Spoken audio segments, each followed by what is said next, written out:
Hola, ¿qué tal? Muy buenas noches. Bienvenidos a Opina Bogotá, el espacio para las entrevistas, para el análisis, para el debate en el canal Capital, el canal de todos los bogotanos. Cuenta regresiva para las elecciones territoriales este 27 de octubre. 37.136.000 colombianos estamos llamados a participar del proceso electoral. En 1.122 municipios se habilitarán 11.590 puestos de votación para que todos tengamos una participación masiva en estas elecciones que estarán custodiadas por 60.000 militares y miembros de la fuerza pública. Sin embargo, como les hemos venido contando a lo largo de esta campaña, ha sido un proceso electoral complejo, difícil, muy amenazado. Hay distintos actores generadores de violencia que están amenazando, poniendo en riesgo la normal realización de estos comicios el domingo. ¿Qué es lo que está pasando? ¿Cuál es el análisis que hacen los expertos también frente a nuevas amenazas que están relacionadas con las llamadas noticias falsas que han alcanzado a permear este proceso electoral? Nuestros invitados esta noche en Opina Bogotá, Carlos Arias, que es un experto en temas electorales, gerente de la firma Estrategia y Poder. Carlos, ¿cómo le va? Buenas noches. Buenas noches, Erika, buenas noches a todos y pues preparados para votar este domingo. ¿Y qué nos dice Ariel Ávila, subdirector de la Fundación Paz y Reconciliación, que ha venido haciendo un trabajo de investigación con informes periódicos acerca de los riesgos y de las amenazas electorales en todo el territorio nacional? Ariel, muy buenas noches. Erika, buenas noches a todas las personas que nos ven y muy amable por su invitación. Muchas gracias. ¿Por qué esta campaña, Carlos y Ariel, ha estado principalmente marcada por tantas amenazas, por tantos riesgos? Es como si el país hubiera tenido un retroceso puntualmente en determinadas regiones como Cauca, Nariño, incluso el departamento de Antioquia. Fenómenos marcados por las amenazas, por la violencia contra los candidatos y contra el proceso electoral. Bien, pues básicamente lo que mi lectura no es una percepción, es una realidad. Ariel seguramente tendrá las cifras más puntuales, pero lo que está viniendo o lo que está sucediendo en el país es que el rearme de las disidencias, el reagrupamiento del ELN, la falta de presencia estatal, y la falta de un gobierno que tenga una autoridad firme, y una autoridad firme no significa pie de fuerza, sino políticas públicas coherentes, acompañamiento a las poblaciones en sus necesidades básicas insatisfechas, ha hecho que en muchas regiones los fenómenos de victimización, de atentados a líderes de derechos humanos vayan en aumento. Y estos grupos políticos y estos movimientos sociales y estos movimientos políticos, algunos emergentes y otros ya tradicionales, han venido siendo afectados como hace muchos años lo veíamos. Creo que efectivamente no es una percepción, es una realidad. Creo que es una realidad que creo que al gobierno, a Iván Duque, le está costando ver, le está costando asumir, y que nos está costando sobre todo la participación política en las regiones, independientemente del partido político. Claramente hay partidos políticos mucho más vulnerados que otros. ¿Cuál es el impacto, Ariel, que eso podría tener en los territorios? A ver, Erika, yo veo como dos tipos de análisis. Hay un análisis en materia de seguridad y un análisis en temas de competencia electoral. Materia de seguridad, hay una situación contradictoria. El número de municipios afectados por disidencias, ELN, Clan del Golfo, que tienen problemas, son 107 hoy día, de 1.122. Hace 15 años eran 500. Entonces uno dice, eso se ha reducido. Entonces uno ve que el Bajo Cauca, el Andén Pacífico, la Costa Pacífica Nariñense, el Charco, Barbacoas, etc. Vean, entonces ha reducido. Sin embargo, cuando uno ve la película sobre violencia selectiva, la cosa sí es muy dramática, porque hoy tenemos 177 hechos de violencia política selectiva, 230 víctimas, entre esos 23 homicidios, y esa cifra es menos de la mitad del año 2015. Es decir, en violencia selectiva veníamos bajando desde el 2002 y este año se quebró la tendencia y venimos a aumentar. Entonces, ese fenómeno nos lleva a nosotros a decir, hay una situación muy complicada en violencia selectiva, pero esa violencia armada, digamos, no es tan grave o ha venido disminuyendo, pero sí hay unos 100 municipios afectados. En temas de delitos electorales, ahí ya es otro el balance. Entonces ahí sí tenemos más de 500 municipios afectados por denuncias electorales Y lo que todo parece indicar es que la empresa privada dejó de financiar por el escándalo de Odebrecht. Es decir, estas campañas no estuvieron tan abultadas de plata, aunque la gente le dice a uno, hay miles y mares de dinero. No, la verdad es que no. Mucha plata sí hubo, pero no como en el 2015, 2014, pues en ese tema de la ñoñomanía no existió eso. Entonces, eso ha llevado, en cambio, es a que más dinero público se intervenga en campañas con contratación, etcétera, o dinero del narcotráfico. Y ahí el sistema electoral nuestro es muy débil. Nosotros tenemos un sistema, un órgano electoral diseñado para que esto sea todo un mar de corrupción. El Consejo Nacional Electoral no tiene regionales, hizo ahora unos comités departamentales en algunos departamentos. Entonces, digamos, nada, el caso de Cuentas Claras, hay candidatos que no dicen, no miren cuánto están gastando y no importa, no lo sancionan. Entonces, el sistema electoral es muy débil. Entonces, ese es como el panorama que uno puede hacer de estas elecciones. Yo quiero que nos detengamos inicialmente en el tema de la violencia electoral, porque claramente es lo que intimida, lo que causa agobio, preocupación, no solo los candidatos, que muchos de ellos no han podido hacer campaña, han tenido que o retirarse o hacer una campaña muy limitada, no yendo a las zonas rurales de sus respectivos municipios, sino que también, por supuesto, lo que afecta a ese votante que quizá el domingo no va a acudir a participar de este proceso electoral. El procurador Fernando Carrillo decía en las últimas horas que casi el 30% del país está en alerta roja. Carlos y Ariel, en ese sentido, ¿vamos a tener una disminución notable, estimarían ustedes, en la participación ciudadana, cuando el llamado es precisamente a que cada vez seamos más responsables, más conscientes del valor que tiene depositar nuestro voto? Carlos. Mire, yo creo que la participación electoral en capitales de departamento que están concentradas en el Pareto electoral va a aumentar. Es decir, Cali, Medellín, Bogotá, Bucaramanga y Barranquilla vamos a aumentar. ¿Por qué? Porque hay mayores libertades, porque digamos que en algunas de estas ciudades, a pesar de que por lo menos en Barranquilla ya se ve definido quién sería el alcalde, en otras hay una pelea reñida por quién puede ser el gobernante. Sin embargo, en las periferias, en el país regional o el país territorial, como le dicen algunos, sí vamos a encontrar que va a haber una disminución, y esa disminución no solamente se va afectada porque de pronto el día de las elecciones vaya a haber atentados, sino porque previamente ha habido un hostigamiento a los ciudadanos, y un hostigamiento más que a los ciudadanos a las campañas mismas. Hemos visto como, por ejemplo, el expresidente Álvaro Uribe Vélez no pudo ir a Arauca, los candidatos en Arauca del Centro Democrático no han podido desplazarse por lo menos a Saravena, para decir un caso, ¿sí? Y esto mismo está pasando para candidatos del Polo Democrático al otro extremo del país, en Nariño, ¿sí? Entonces yo creo que la cosa es muy compleja en la periferia, y esto sí va a afectar que se reduzca la participación electoral, pero en el país territorial. Ariel. A ver, mira, Erika, yo lo que siento es que aquí van a pasar dos cosas. En estos 107 municipios que le decía, yo creo que el daño ya está hecho. Digamos, en el caso de Cáceres, el 25% de la población fue desplazada el último año. Entonces es gente que no va a votar. Cáceres, entonces, Antioquia, Bajo Cauca Antioqueño. Bajo Cauca Antioqueño. Tarazá, Caucasia, en esa zona, bueno, en la costa pacífica nariñense, en la costa pacífica caucana, ya mucha gente salió desplazada, y entonces eso va a modificar el censo electoral. Entonces, va a votar menos gente, pero porque no está en el municipio, o sea, la sacaron. Entonces, ahí vamos a tener una modificación grande del censo. Eso es una cosa. Lo otro que veo es que el resto del país se divide en dos. Capitales como Bogotá, Medellín y Cali, yo sí creo que van a aumentar, no mucho, pero pueden aumentar 1 o 2 puntos. Incluso las intermedias. Sí, claro, en una cosa, digámoslo así, de competencia electoral. Pero luego tenemos, en medio de estas dos cosas, tenemos una serie de municipios donde la corrupción siempre está. Entonces hay como que no se sabe muy bien. Por ejemplo, el caso de Sucre o el caso del departamento de Bolívar, donde literalmente, ¿qué es lo que pasa? Digamos, para entrar en materia.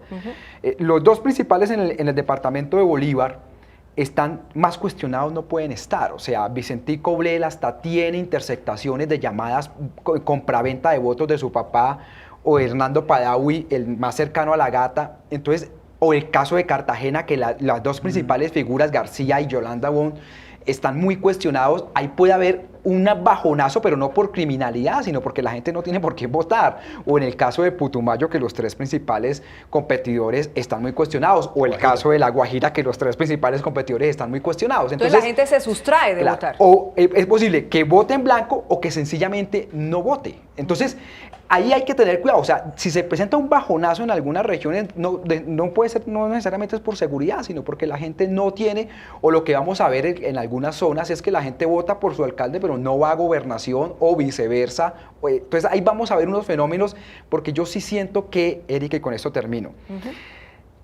toda esa ilusión que tuvimos el año pasado, de fuerzas nuevas, renovadoras políticamente, como el Partido Verde, el Centro Democrático, o sea, en extremos diferentes de que había una cosa nueva en política, esta vez no fue, o sea, les va a ir como los perros en misa, y son los viejos clanes los que se imponen. Entonces, yo lo que siento es que digamos, yo veo que en Bolívar y en Cartagena vamos a tener una abstención muy alta, no por seguridad, sino porque la gente no tiene por quién votar. Carlos. Yo sumando un poquitico a lo que dice Ariel, creo que hay un tema importante que no se está leyendo, o que sí se está leyendo, incluso aquí lo conversamos hace unas semanas, y es el tema de las coaliciones de los partidos. Y es que estas pequeñas fuerzas no tuvieron la suficiente fuerza y no tienen la estructura suficiente para presentarse con candidatos propios. Entonces las coaliciones de fuerza han hecho que el electorado empiece a ver que estas, entre comillas, movimientos nuevos, emergentes, diferentes, innovadores, que podrían llegar a haber representado algún tipo de innovación en la política, son más de lo mismo en la medida que ya tienen la impronta del partido tradicional en su afiche. Entonces vemos como candidatos que podrían haberse presentado como independientes o partidos políticos que tenían todo un empuje en las elecciones pasadas, esta vez por temas económicos, como lo decía Ariel hace un rato, o por temas meramente ideológicos, empezaron a permearse de otros tipos de movimientos. En Bogotá lo vimos con uno de los candidatos, que uno ve su afiche y ve siete logos, por ejemplo. Yo, Erika, a ver, estas 2 cosas muy rápidamente. Yo creo que cuando estemos el próximo domingo, por estas horas ya en la noche, analizando las elecciones, la pregunta que le hacen a uno es ¿qué partido ganó? Eso no lo vamos a poder decir, pues por estas coaliciones, porque son 8 partidos apoyando un candidato. Pero lo que sí vamos a poder decir es cuál estructura política ganó, o sea, cuál fue el clan y la familia, o la familia, y aquí es donde comienza a decir, le nombro, Erika, los Char van a ganar, barrer. Los Géneco van a barrer en el Cesar, Yair Acuña va a barrer en Sucre, Dilian Francisca Toro va a barrer en el Valle. Entonces, digamos, el análisis uno lo tendría que hacer por clan. Y eso mismo, ¿qué es lo que incentiva? Que como es un clan el que tiene todo el poder, la gente no tiene de dónde escoger, entonces la gente no va y vota.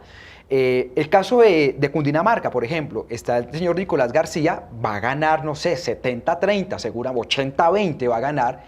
Pero vamos a tener un gran voto en blanco porque el único que suena es él. Digamos, los otros 2 candidatos no tienen ninguna posibilidad, no han salido mucho a campaña. Entonces la gente dice, bueno, ni sé por quién voy a votar. No solo porque esté cuestionado, en el caso del Cesar, la maquinaria de los Géneco puede barrer. Entonces yo creo que lo que tenemos vamos a tener un Estado colombiano muy fuerte gobernado por unas estructuras políticas y eso va a marcar de aquí al 2022. Que ya no son los partidos políticos tradicionales, sino son clanes en determinadas regiones, sí. Lo que confirma además, Carlos Ariel, que para elecciones presidenciales se vota de una manera y para elecciones territoriales se vota de otra. 2 observaciones alrededor de lo que dice Ariel que me parece importante que la audiencia lo tenga claro. Sí, efectivamente, hay clanes familiares y clanes políticos que están desplazando a esos partidos políticos, pero también porque los están desplazando. Si uno, y le invito a los que me están viendo, si han ido a Barranquilla, en Barranquilla sí se ve un cambio. En el Valle del Cauca se ve un cambio, para citar 2 casos, por ejemplo. Entonces sí, efectivamente vamos a ver cómo los Chars arrasan con la gobernación del Atlántico, o sea, Elsa va a ser gobernadora, el Puma va a ser el alcalde, pero también porque independientemente de que haya fallos en esas administraciones, las administraciones que están terminando el 31 de diciembre, también se ve una gestión importante. Por ejemplo, en el Valle del Cauca, uno ve, digamos que la casa y la estructura de Dilian Francisca, sí tiene una estructura política importante, sí ha hecho un ejercicio de política de hace 30 años, pero si uno va a ver las cifras de crecimiento del Valle del Cauca en los últimos 4 años y las auditorías que ha hecho la Contraloría y la Procuraduría, Dilian Francisca no solamente sale absolutamente fortalecida y robustecida, sino que sale en completa transparencia, con investigaciones hoy en cada una de esas 2 entidades en su gobernación. Entonces, también es que los ciudadanos terminan privilegiando y premiando las buenas administraciones. Y lo que uno... Escúchame un momento, Ariel, lo que uno se pregunta es, revisando el informe precisamente de la Fundación Paz y Reconciliación, de esos 184 candidatos de los últimos que usted advertía hace unos días que estaban cuestionados, 97 relacionados con actos de corrupción, 42 herederos de la parapolítica, 17 relacionados con grupos armados al margen de la ley y 27 vinculados con otros actos irregulares. ¿Cómo es posible que las instituciones en Colombia no le pongan un freno a este tipo de aspiraciones? ¿Qué esperan? ¿Que sean elegidos y que entre entonces la Procuraduría a decidir y se quede esa ciudad o esa región sin gobernantes? Es que, digamos, el miedo... Caso de Cartagena una y mil Sí, veces. no, es que lo de Cartagena El sí miedo es Erika. Digamos, uno puede decir o puede no decir que Dylan lo hizo bien o que los Char lo hicieron bien. Yo tengo muchos cuestionamientos, pero no puede decir que lo hicieron bien. Pero el problema es que eso genera una cosa que llamamos autoritarismos regionales. Es decir, eso es muy malo para la democracia, que una sola persona, una sola estructura esté ganando, porque eso al final termina muy mal. Y pues para eso uno puede ver Venezuela, Bolivia, lo que quiera. Digamos, eso termina muy mal. El problema con todo esto es que son aparatos que utilizan todos los mecanismos de corrupción, etcétera, de corrupción, compraventa de votos, clientelismo, y no hay forma de competir. Entonces yo lo que llamo la atención es, esto puede salir aquí ahorita bien y la gente puede decir que bien, pero esto en el largo plazo es muy costoso para la democracia. Y luego tú tienes departamentos, le voy a nombrar, Erika, rápido. Si yo estuviera en Bolívar, yo no votaría por nadie ni en Cartagena. O sea, literal, yo me abstengo, me voy a pasear. Yo que siempre soy lo más demócrata, que siempre voto, yo ya no voto por nadie. Si voy al Putumayo, le hago este ejemplo, que está totalmente denunciado, están los videos y todo, mire. Jorge Coral Rivas aparece en un video con alias Gárgola. John Molina tiene a la suegra. ¿Quién es alias Gárgola? Alias, hay mucha gente que no tiene la menor idea. Alias quién es Gárgola alias Gárgola. es el jefe de una banda que llaman La Constru, de relaciones con los rastrojos y que estuvo en la lista de colados de las FARC, digamos, es un tipo que ha pasado por todo lado. John Molina igualmente cuestionado y luego Juanerge Rosero, que son los tres punteros. Aparece también con un señor alias el médico que lo cogieron con 200 kilos de cocaína en una ambulancia. Entonces, esos son los tres candidatos del Putumayo. Tú vas a Bolívar, ya te lo dije, o uno va a La Guajira, está el candidato de Kiko Gómez, condenado por 3 homicidios por los narcos, o el otro candidato de la casa de los Pérez Bernier. Entonces, ahí hay, digamos, yo también llamo la atención, yo sí creo que aquí hay un problema muy delicado de la justicia, aquí hay un problema muy delicado de los entes de control, porque pueden pasar dos cosas. Uno, que ganen y los terminen destituyendo en menos de un año. Que seguramente Vicentico Blel va a ganar en Bolívar y con todas las pruebas que hay, no va a durar un año en la gobernación. Y otra vez. O dos, pues estos señores terminan llegando al poder, permaneciendo en el poder y aniquilando a la oposición y nadie les dice nada. Entonces, digamos, yo lo que creo es que las democracias se basan en que hay alternatividad en los poderes, en que la gente está, al otro día está en la oposición y eso le hace bien, pero lo que no puede ser es que tengamos una casa, un clan, eternamente gobernando, pues eso sale muy mal. Pero adicionalmente a todo este tema de la corrupción, de la criminalidad que caracteriza a determinados candidatos, está este tema de la transparencia. Ustedes lo mencionaban hace un momento. Ariel habla de la debilidad de los órganos de control, de la debilidad de la justicia y también las entidades electorales brillan por su ausencia frente a muchos hechos relacionados con transparencia, participación en política de muchos funcionarios denunciados, por supuesto, los topes de campaña, en algunos casos volados o en otros inexistentes, pero no sabemos cuánto gastan los candidatos porque no les da la gana de reportar las cuentas que tienen la obligación de hacerlo. Y ahí, ¿quién le pone el cascabel al gato, Carlos? Yo voy a recoger dos aspectos de lo que usted acaba de mencionar, Erika. El primero es que pues no hay forma de que las entidades hoy que están al frente de los temas electorales puedan hacer lo que tienen que hacer. Ya lo decía Ariel con el tema del Consejo Nacional Electoral, pero para citar un caso puntual, hoy usted en redes sociales puede pautar lo que usted quiere. Y todos los presupuestos altos de las campañas se están yendo en redes sociales. No solamente en pauta en Facebook, en YouTube, sino en toda la articulación que tiene que ver con los grupos de WhatsApp, WhatsApp Business, en fin. Podríamos irnos todo el programa hablando de cómo se hace la comunicación política digital en este momento. Pero hoy no hay tope, no se registra. Y además, si se registrara o si hubiese una reglamentación sobre ello, ¿cómo lo van a verificar y cómo lo van a vigilar? todo el tema de fake news, todo el tema de la manipulación y la persuasión en comunicación política que están registrando estas campañas, porque hay que tener una cosa en cuenta, en estos 6 días que nos quedan de campaña se está moviendo el voto útil o el voto de opinión, como dicen algunos. El voto más indeciso, sí. Que es el voto más indeciso. El voto de estructuras ya salió. Ese ya se compró o no se compró, o ya se articuló, o ya se lo que definió, sea. sí. Pero ese voto de opinión, que es entre comillas el que entraría a revisar los organismos de control, no puede ser revisado porque no tienen dientes y porque no tienen brazos para hacerlo. Eso por un lado.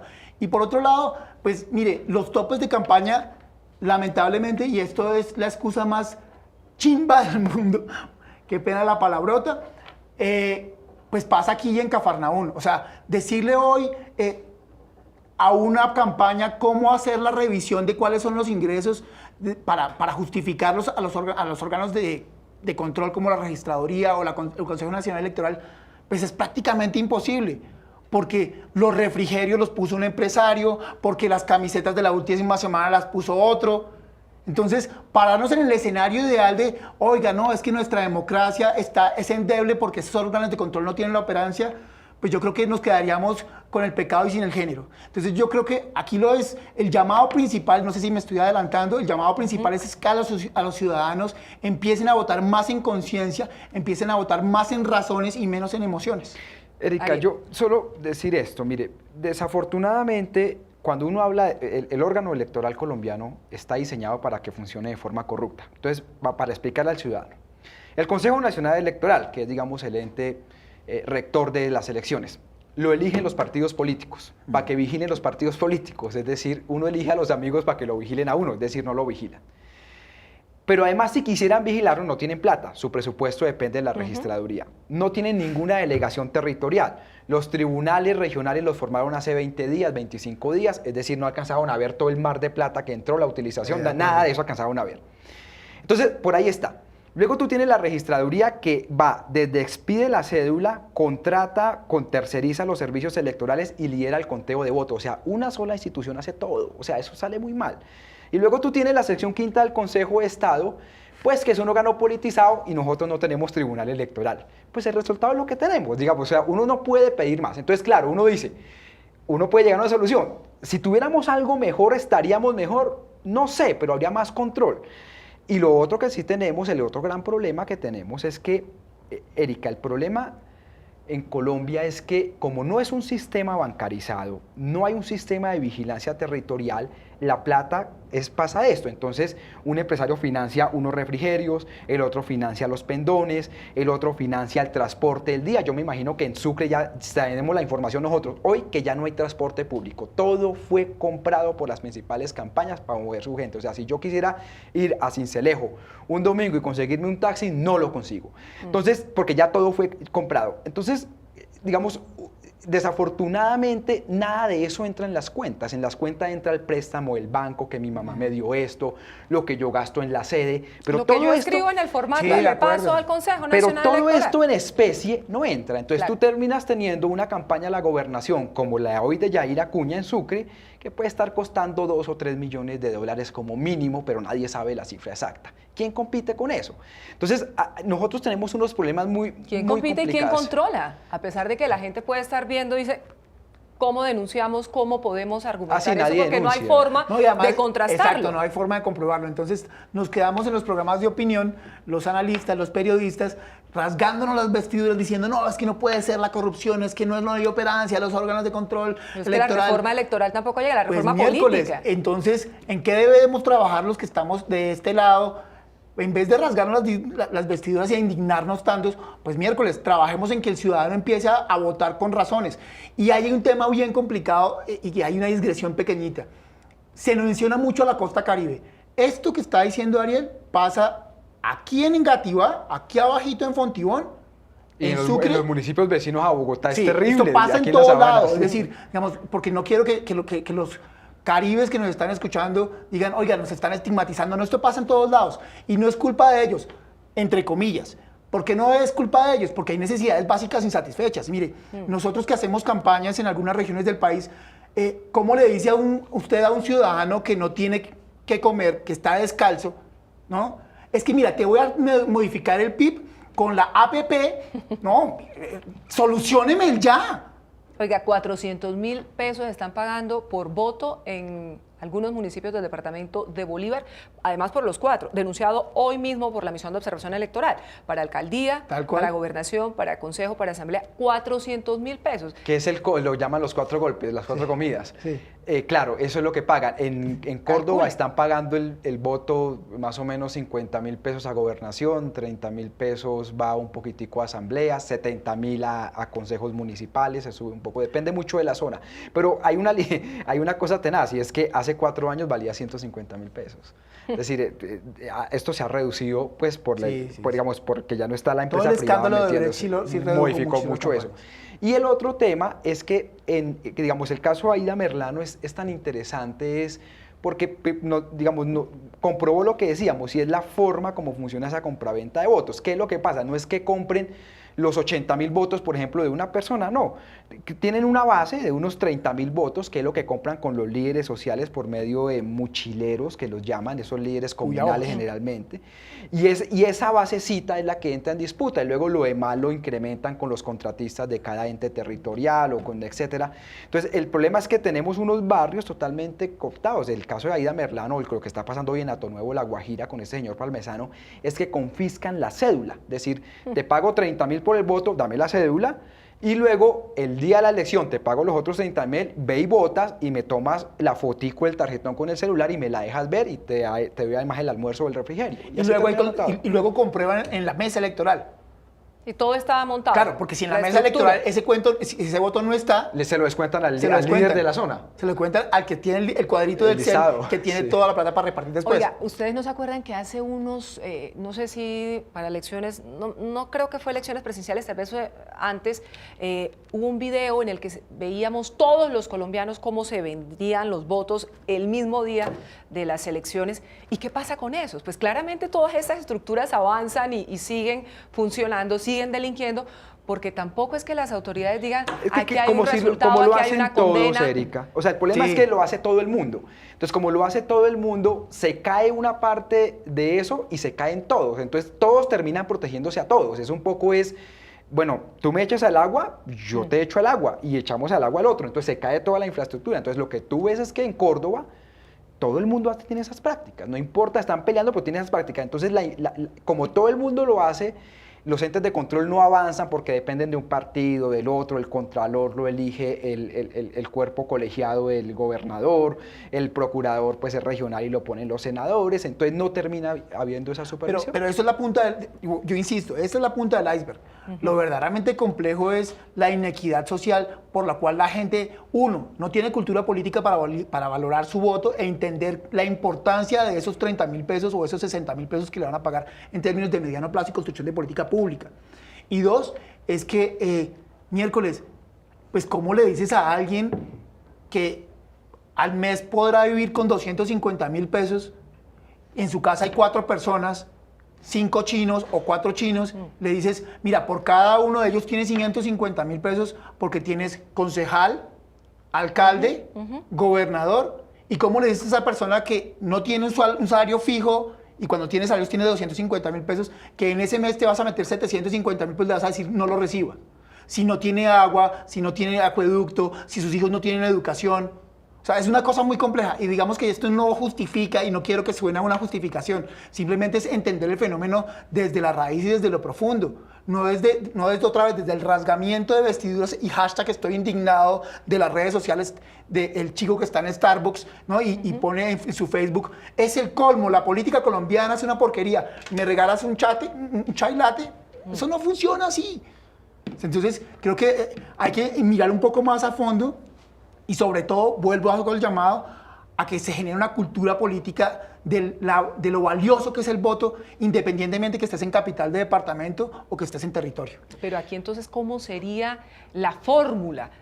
Ya la suerte está echada de aquí al día domingo, ya ese tema está resuelto, pero ¿cómo sería la fórmula para que pudiéramos avanzar en Colombia frente a manejar o a controlar o a ponerle un tope a ese tipo de estructuras corruptas? No sé si llamarlas criminales, pero seguramente sí, porque ellos están cometiendo graves delitos. No sé si hasta allá las que están vinculadas con distintas organizaciones al margen de la ley, sin lugar a dudas lo son, pero son estructuras corruptas. Y somos un Estado corrupto.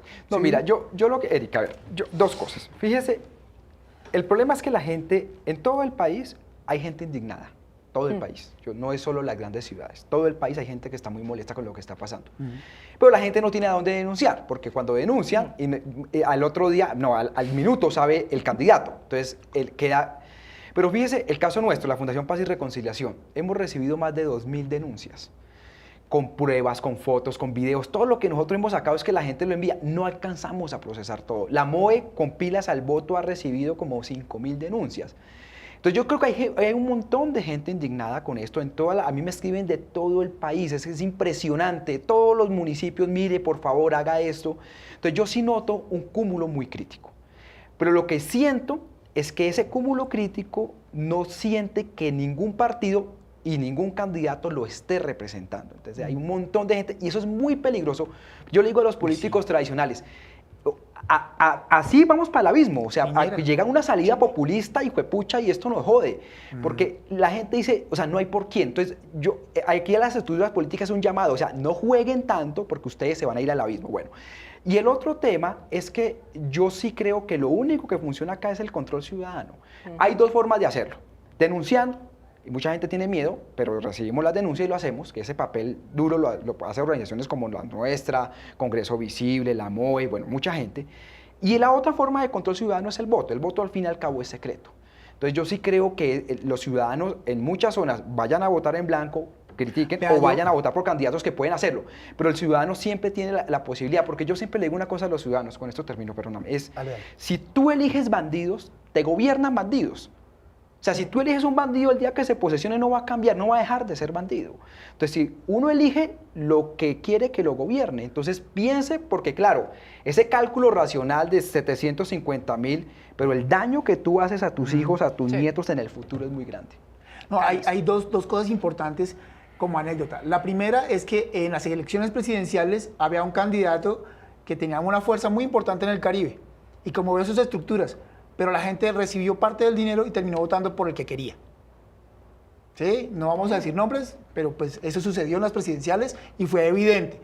Incluso este candidato que fue desde los 4 años, ha querido ser presidente, se pegó un chasco horrible y le dio la realidad en la cara diciéndole, mire, la cultura política de este país está cambiando. Lentamente, pero está cambiando. Son las nuevas y se lo están demostrando. Que ofrecen unas lecturas distintas y los que están ahora venciendo quizá ese temor para poder denunciar, para poder advertir lo que está pasando en sus respectivas regiones, a pesar de las falsas noticias, de la fake news, que también es otro elemento que ya voy a cambiar de tema, pero no quiero pasarlo por alto. La registraduría está tratando de hacer un trabajo muy importante con inteligencia artificial y demás. Eso es lo que han venido insistiendo para evitar que esas falsas noticias permeen todo el proceso electoral. Pero ¿ustedes cómo lo ven? ¿Sí sienten que las falsas noticias están impactando el proceso en el país? Claro, sí. Eso es una epidemia. Mira, yo tengo esta percepción. El gran problema con esto es que en Bogotá se hizo una encuesta y la cosa es la gente por dónde se informa. Entonces, Semana, El Espectador, El Tiempo sumaban el 6%, pero entonces uno comenzaba a ver eso dramático. Instagram, que son fotos, la gente se informa el 7%. Facebook 43%, WhatsApp 64%. Y en WhatsApp llega de todo. Y la gente, como me lo envió mi amigo, como me lo envió tal doctor, yo lo replico. Y se vuelven multiplicadores. Eso yo lo llamo es una gran epidemia. La única forma de controlar eso es que la población haga un sentido crítico y verifique lo que está replicando y lo que está leyendo. Si la ciudadanía no tiene esa responsabilidad, mire, aquí podemos meter la inteligencia artificial, no lo vamos a parar, porque yo lo tengo en mis chats familiares, llegan un montón de cosas de basura, ¿usted qué cree de esto? Mire lo que, eso es mentira, eso es falso. Entonces yo lo que siento es que la única forma es el sentido crítico de la ciudadanía. Esto no tiene otra cosa para pararlo, porque además eso es... es que no son una, no son 10, es decir, en Bogotá uno recibe un montón de cosas, mire lo que está llegando por candidatos, son 30, 40 cosas semanales de este tipo de noticias. Entonces es una gran epidemia y eso es producto de la ignorancia, entonces se termina replicando. Y las epidemias lo que causan son problemas gravísimos, Carlos. Dos cosas adicionales, la primera es, o tres. La primera es que, digamos, no solamente es un ejercicio observacional que ya señala Ariel, sino que es un tema que ya está en la literatura. Hay una señora que se llama Lourdes Martín Salgado, doctora en sociología, que habla de grupos de persuasión. Grupo 1, grupo 2 y grupo 3. El grupo 1 es su familia, sus amigos, ¿sí? Y las personas que usted admira, laboralmente o emocionalmente. Usted a ese grupo 1 le cree todo. Lo dice Lourdes Martín Salgado en un experimento en sociología, ¿sí? Al grupo 2, ¿sí? Que son los amigos más distantes, les cree menos. A los amigos de los amigos les cree menos. Y hay un grupo 3, que son los partidos políticos. Entonces, los grupos de WhatsApp son tan importantes para la comunicación política digital. ¿Por qué? Porque es que en grupos de WhatsApp usted no tiene un partido político, no tiene un político. Usted tiene a sus amigos. Claro. ¿Sí? Entonces, cuando se lo envía a un amigo, pues inmediatamente le cree. Esa es la primera digresión. La segunda digresión es que esa responsabilidad del ciudadano, y este es varillazo, también se la entregaría a los medios que hoy sobreviven y que deben hacer un trabajo mucho más riguroso. No puede seguir pasando que uno encuentre titulares de algunos medios de comunicación que repliquen noticias falsas. No puede seguir pasando. No puede seguir pasando que periodistas con trayectoria, que son líderes de opinión, que tienen programas de opinión, que tienen programas de noticias, por simplemente liberar una cantidad de clics a su favor, liberen noticias falsas o que por lo menos no sean verificadas. Entonces, básicamente, a lo que dice Ariel, yo le sumaría a los medios de comunicación tradicionales que cumplan una labor de censores, de legitimadores de ese tipo de información.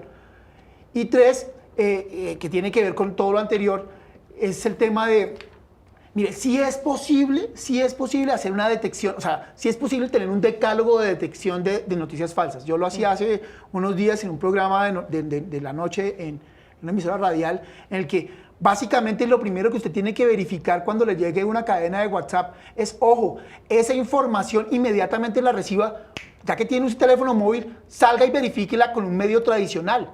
Si esa información la encuentra en El Tiempo y en El Espectador, para citar alguno, o en Canal Capital, miércoles, ya tiene un check dentro de 5 chulos. Hay 3, 4 más. Le voy a citar solamente 2 por tiempo. El segundo, si ya lo encontró en un medio tradicional, ¿sí? Entre a ver si esa información es la misma. Contrástela. Segundo chulo. Tercer chulo, si ya vio que está exactamente igual, no la reproduzca. Léala, hágale un análisis personal y si ve que es viable, que usted tiene un criterio sobre ella, que tiene una opinión cualificada sobre ella, compártala. Ahí está rompiendo la cadena. Sí. Y está rompiendo esa estrategia de la campaña que puede estar asociada a una noticia falsa o a una campaña de descrédito. Erika, usted una cosita. Mire, yo en esto le digo a la gente, eso es tanto el bombardeo de los grupos de WhatsApp, de la cantidad de información cruzada. Yo me acuerdo en el plebiscito del sí y del no, para no hablar de esta campaña, eso era tan absurdo. Yo le digo a la gente verifique la información, verifíquela al personaje que lo nombran directamente, vaya y búsquelo a ver si fue lo que dijo, lo que se están diciendo, y verifíquela en los medios tradicionales. Es decir, no le crea a esos portales chimbos, perdóneme la expresión, vaya a los medios tradicionales que tienen sus líneas editoriales y uno sabe que las tienen, digamos, cuente con eso, pero verifiquen porque yo estoy muy preocupado con esto, Erika. Hay una crisis en los medios generalizado. La gente solo los critica, pero no es capaz de suscribirse, de pagar algo. Y eso lo que está llevando es a la ignorancia más de la gente y la ignorancia de los hijos, porque entonces como en los medios les toca estar cerrando y echando gente, vienen esos portales amarillistas y de fake news que se terminan tomando todo. Entonces yo es como si la población se estuviera clavando un cuchillo y no se diera cuenta. Entonces aquí hay que verificar y hay que apoyar la investigación periodística. Eso es lo único. Pero mire, yo en esta campaña aquí en Bogotá lo veo, pero en el caso del plebiscito yo me acuerdo, o sea, eso era una cosa absurda, que es que no hay personas que tengan la capacidad de controlar todo lo que lleguen a esos WhatsApp. Es que, como usted dice, es una epidemia y frente a ese proceso electoral que ya no tiene reversa, lo mencionábamos antes, me quedo con algunas de sus reflexiones y se las reitero. Control social, sentido crítico, responsabilidad, verificar la información y sobre todo tomar la decisión, porque luego no hay tiempo para llorar frente Yo le hago un último recomendación. Yo odio los recetarios tanto en marketing político como en comunicación estratégica, pero esta suscríbala, pues, huevos, leche, harina.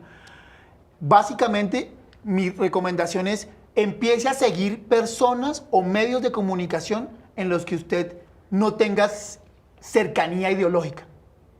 Eso le da la posibilidad de tener un sentido crítico mayor. Si usted solamente sigue medios de comunicación que usted cree que son afines ideológicamente a usted, inmediatamente puede generarse un sesgo. Y el sentido crítico muy buena recomendación. El sentido crítico se va construyendo ahí, que es muy importante. Ya vamos cerrando, pero no me quiero despedir de la audiencia de Canal Capital sin preguntarles a nuestros analistas, a nuestros invitados de esta noche, ¿qué lectura hacen de lo que está pasando en Chile? Chile es un país que todos siempre hemos citado como un país en el que todo estaba aparentemente resuelto, pero no nos hemos dado cuenta que hay una generación que no está recibiendo los grandes beneficios que Chile como nación, todo el crecimiento económico y demás privilegios sociales ha venido teniendo. Y bueno, nada justifica la violencia, el saqueo, el vandalismo en el que ha caído este país en las últimas horas, pero claramente hay una protesta social, un malestar social que nadie vio venir. Las mismas autoridades en Chile reconocen, Ariel y Carlos, que nadie vio yo sí creo que sí lo vieron pasando. venir, sino que se hicieron los de las gafas. Erika, yo creo que esta mañana el alcalde de Santiago le hicieron una entrevista y él dijo, yo soy de centro derecha. ¿Y qué explica las manifestaciones? Y él dijo, esto no es el aumento del precio del pasaje del metro. No fue el detonante. Estos son 40 años acumulados acá, 30 años acumulados acá. Entonces yo lo que siento es que hay una desconexión inmensa entre ese mundo político y esa realidad que vive la mayoría de la gente. Lo que pasó en Ecuador, lo que en su momento pasó en Argentina hace 3 meses, lo que pasó en Chile, todo eso lo que demuestra es esa desconexión, y es que el mundo político, ese mundo económico no está leyendo y, digamos, está provocando es que la sociedad haga eso. Entonces, las protestas son totalmente legítimas. Yo no comparto, pues, la violencia, pero que la gente salga a protestar, pues eso es la democracia. O sea, ojalá hayan más protestas, espero que pacíficas. Segunda lectura. Erika, el otro tema, yo creo que el mundo político y el mundo económico no está resolviendo las necesidades de la población. Están resolviendo las necesidades de un grupo minoritario, de bajémosles impuestos, hagámosles esto, tal. De una élite. De una élite, pero no están resolviendo. Y la ciudadanía no encuentra, digámoslo así, ollas a presión con pito para poder sacar todo ese descontento. Los políticos son los mismos, Piñera fue expresidente, entonces ¿por dónde termina sacando? Pues por la protesta social, porque el sistema político no te genera la forma para que la gente cambie el mapa político. Y lo tercero, en este caso, Erika, mire, digamos, Ecuador, culpa de Maduro, Chile, culpa de Maduro, estamos en guerra, el general dice, no, yo no estoy en guerra, yo vivo feliz, yo no estoy en guerra. Yo creo que lo que tienen que hacer los países es comenzar a resolver todos estos problemas de fondo. Y uno puede buscar culpables afuera y los discursos de Maduro, eso es cierto, pero digamos, hay que resolverle a esa población algunos problemas mínimos. Fíjese usted, Erika, y con esto termino. Sí. En Colombia una reforma pensional, una reforma de desregulación laboral y otra reforma seguramente tributaria que se vendrá aumentando el IVA. Todo eso para el próximo año, pues obvio que la gente va a salir a las calles. Pues yo voy a salir a las calles si pasa eso. Obvio yo salgo a las calles, sin violencia, pero salgo. Y no es culpa de Maduro y no es culpa del castrochavismo, sino es que, oiga, tenga en cuenta lo que está padeciendo la gente, porque usted está únicamente solucionando el problema de una pequeña élite, pero esa pequeña 20 familias, no son 40 millones de habitantes. Claro que el discurso de Maduro de las últimas horas tampoco ayuda, porque él sale a el decir Foro de Sao que Paulo. el plan va perfecto, ustedes me entienden, todas las metas que nos hemos puesto en el Foro de Sao Paulo se han realizado, así debemos seguir.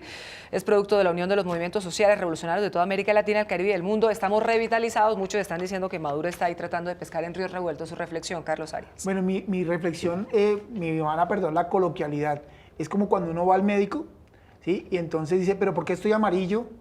¿Y por qué, no sé, me está pasando esto? No sé, tengo ese salpullido. Y pensar que se cura con cremas, ¿sí? El tema es de fondo. Lo que pasa en Chile y lo que pasó en Argentina está a punto de suceder en Colombia. Y yo no sé si Iván Duque lo está viendo, como decía hace unos minutos en este mismo programa. Para no repetir lo que dice Ariel, estoy completamente de acuerdo en todo. Y es que es un descontento social por una falta de trabajo en políticas públicas para la mayoría de la población. ¿Sí? Una desarticulación entre el sentir de la gente y la forma no de entender gobernar. no entender lo que está sintiendo la mayoría de la población, no entender las necesidades de la mayoría de la población. Y eso básicamente explotó, y explotó en el pasaje del metro. Y por eso, entre comillas, muchos decían, oiga, pero no entiendo por qué, si ya el pasaje lo volvieron otra vez al precio que era, ¿por qué no? ¿Por qué siguen quemando los metros? Pues miércoles, es que el descontexto viene desde abajo. Pero claramente la violencia nunca resuelve nada y No, genera eso no. más La violencia. gente tiene Eso derecho sí. a protestar, eso es un derecho democrático, cualquier democracia, duda. pero Sin violencia. pacíficamente, sin violencia, de acuerdo. El metro, nosotros anhelando, así sea un Y minimetro y ellos allá. quemaron Y el 300 alcalde millones de por- dólares en un día. 4 o 5 meses no va a haber metro en Santiago. Sí, es muy desafortunado porque ¿quién es el que sufre? La propia población. La propia población, el estudiante, el obrero, quienes viven en las periferias que no tienen cómo movilizarse. Es lo que está pasando en Colombia. Estamos concentrados en el tema, en el proceso electoral de este domingo y también lo que pasa en el mundo con la situación muy explosiva de Chile durante los últimos días y parece que este país no encuentra la tranquilidad que muchos pensábamos después de todos esos largos y dolorosísimos años de dictadura había alcanzado. El debate que tuvieron en el Canal Capital, por favor, ustedes, primivotantes, jóvenes votantes, el sábado no se puede tomar y si va a hacer algo, por favor, levántese temprano a votar, deje la pereza. Habrá ley seca, entre otras cosas, porque esa es otra de las medidas que siempre suelen tomar nuestros gobernantes. Ariel Ávila, subdirector de la Fundación Paz y Reconciliación. Erika, Gracias. muy amable y siempre aquí a la orden. Muchas gracias. Y gracias sobre todo a ustedes que nos acompañan todos los días aquí en Opina Bogotá a través de Canal Capital, el canal público de todos los bogotanos. Mañana, un nuevo espacio. Muchas gracias.